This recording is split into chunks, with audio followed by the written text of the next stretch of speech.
shipping replacement guide. Warning: you're performing this repair at your own risk.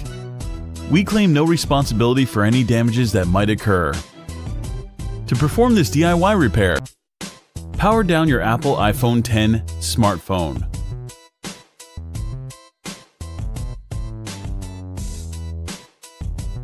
Eject the nano SIM card tray.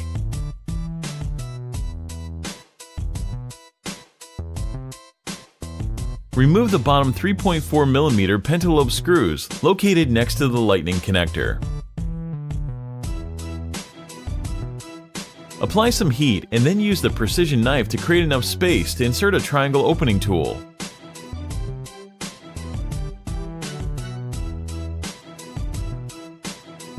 With the opening tool, slice through the adhesive and carefully decouple the iPhone X display assembly from the rear case. Now the standard.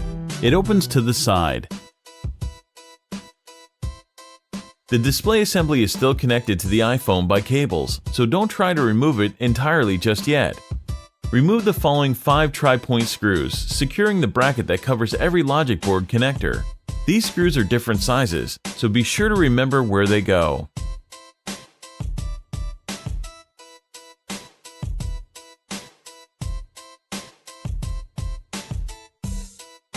With the unit bracket out of the way, pry the battery and display cables up from the logic board and free the 5.8-inch all-screen OLED Super Retina HD display from the phone.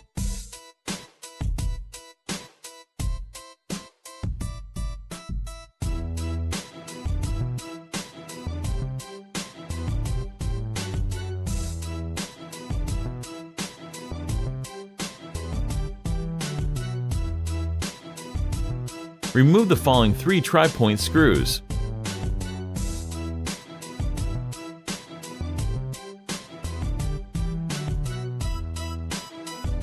Use the spudger to help extricate the upper display component assembly. It includes the loudspeaker, microphone, ambient light sensor, flood illuminator, and proximity sensor.